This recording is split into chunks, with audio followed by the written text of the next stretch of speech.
I have two air assist pumps. They look very similar, don't they? I know what you're going to say. What the hell are they? Well, these air assist pumps are used for the lasers. In the far corner, I have the Longer Array 5 20-watt laser.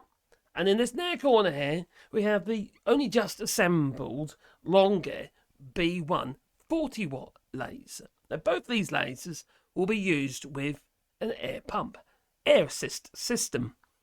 But you need to be careful, because if you are purchasing the B1, don't think to yourself you need to purchase the actual air assist pump as well, because you don't. The B1 comes with an air assist pump. This one. There's a reason for it as well, you see. Because this air assist pump is the air assist pump that I got with the Longer Array 5. And they're very different. They might look the same, but they are actually very different. This air pump, the DY30A, is a mains voltage air pump, whereas the pump here, this air pump, the DC30A, is a 24 volt DC. The reason for that is because this one is controlled by the controller of the B1 laser.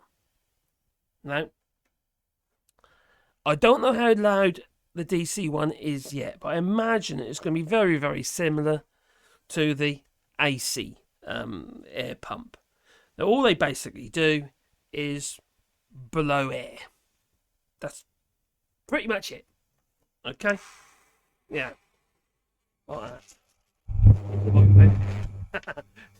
Yeah, they basically blow air. That's all it does.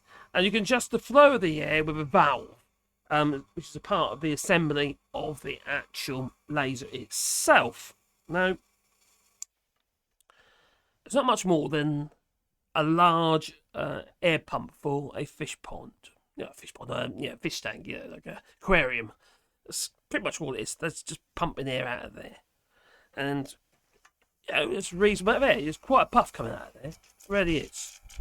Might have to install one on my on my scroll saw. But it's quite noisy. Now, both these pumps come with little rubber feet. One there, one there, one there, and one there.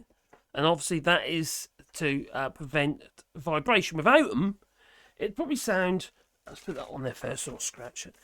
On there, like so. It sounds a bit like this. Yeah, and vibrate across everywhere. Yeah, it's trying to move. Yeah, so it's not happy. There you go. Right, so you've got these little rubber feet, so when it is right way up, it stays put. Okay? And it quietens it right down, because obviously that noise is going to vibrate whatever it's attached to, potentially vibrating the laser and obviously it's quite important that it's in a position that it's not going to be too affected. You could actually create a sling harness for it if you wanted to as well, and make it improve it even more. But I think that'll suffice. Those sort of rubber feet, they're pretty, they're pretty wobbly. They really are wobbly. I get wobbly on my feet sometimes as well, Yeah, anyway. This one here is very, very similar, apart from the fact it's DC. Okay, the casing is different as well. So we have a smooth, flat surface on the top of the AC, whereas the DC one is ribbed all the way over. And it says on here the power is 18 watts consumption, airflow 30 litres a minute. Okay, so what one's this one then? This one's 20 litres a minute.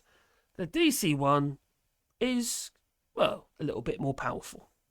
It blows a bit harder. Oh, yes.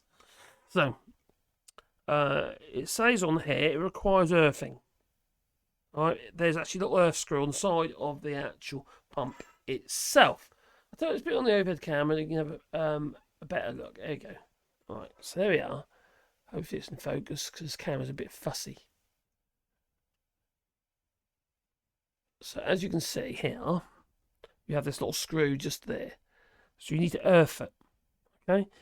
Especially because it's DC, and it's going to build up in static, and that static could end up in your laser machine and potentially cause problems regarding its connection to your PC. Cause interference, you see.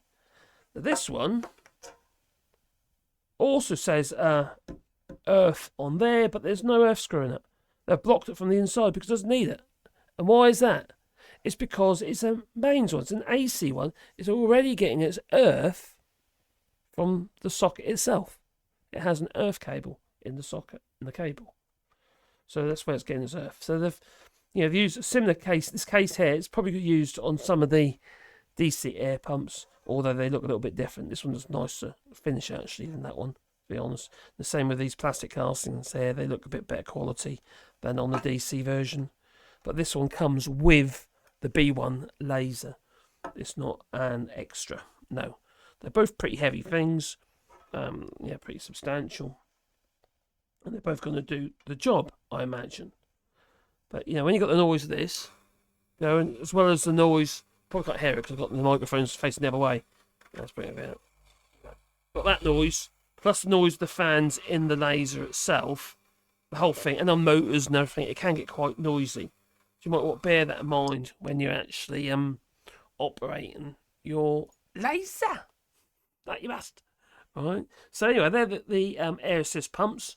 And if you're wondering why we use an air assist pump on a laser, well, when you use a laser at full capacity, you can create burning of the cut, so you get a cleaner cut, and singeing around the edges and stuff. This helps cool it down and gets the old smoke and nasty stuff out of the way quickly.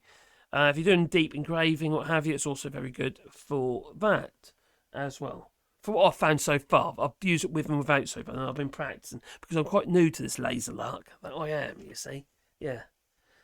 I'm not Bernie Sanders, no, with his space lasers. Anyway, I hope you found that of interest. Please hit the like button and maybe subscribe to the channel, because then you get one fuzzy spin in your pocket every time I upload another video. I hope that blooming camera is focusing, because it's been a bit of a pain recently. Toodaloo.